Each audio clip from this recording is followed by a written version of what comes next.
smiles. Because success is meaningless if you don't have happiness. To me, happiness is the ultimate success. I was recently speaking at a university, and a student raised his hand and said, "You have all these accomplishments. What are you most proud of except for your kids?" And I said that I'm happy all day, every day. Now, that doesn't mean that things don't come up and get in my way. It just means I course correct faster. It means that I know that I have control of my perception. It means that when something's happening, I can look within myself and say, what meaning am I giving this? Because nothing has meaning until you give it meaning. Nothing. Absolutely nothing. I know this freaks a lot of people out, but nothing has meaning until you give it meaning. So every story in your life that you were a victim to, that you were mad at someone for, you now can release and change and rewrite it in just an instant. Because nothing has meaning until you give it meaning. Now, what does your future look like now that you know that? How can you inspire people differently? Well, instead of motivating people, how about we help transform them?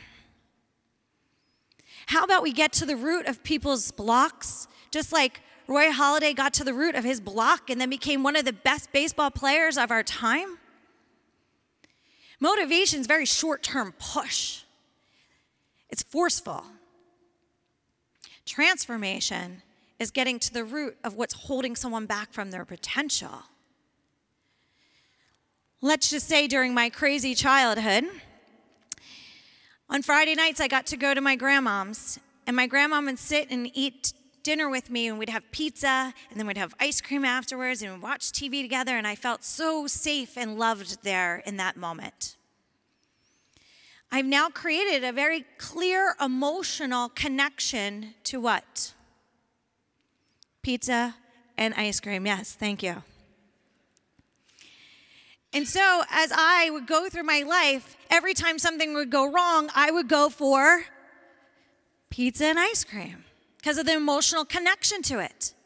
So if I kept trying to diet and I kept fighting these diets because I was motivated to go to the gym and I was motivated to lose weight, but I never removed the block of where the pizza ice cream addiction came from, I will always go back into the default status of pizza and ice cream. People do the same thing around money all the time. People do the same thing around success all the time. They get to a certain level, and if they don't recognize their beliefs around these things, they fall backwards into where they were. So emotional intelligence, raising these awarenesses, could actually decrease obesity in our society, stress, anxiety, mental clutter, depression, drama, fighting, bullying, divorce, family separations, alcoholism, drug abuse, and all addictive behaviors. Imagine if we eradicated or at least eliminated all those things in our society. How much more productive would your business be? How much more productive would our society be?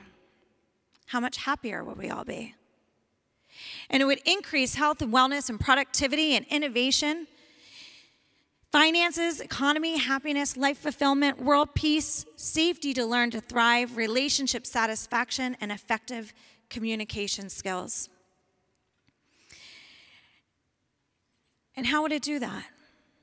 Well, number one, we're aware of our own limitations and we can remove them. We become aware of our own beliefs and we can remove them. If I believe money is the root of all evil, do you think I have a chance of being successful? No.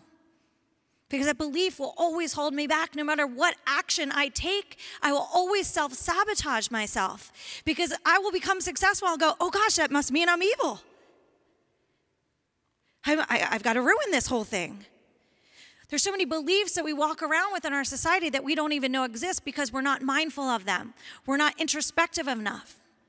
If you remove those blocks and those beliefs, then you can maximize your potential. If you raise your understanding and awareness that the only thing we have control of in our society is our perspective, the only thing that we have control of is our perspective. I can't control anything that happens when I walk out of this door right now, but I can control how I see it. I can control my relationship with it.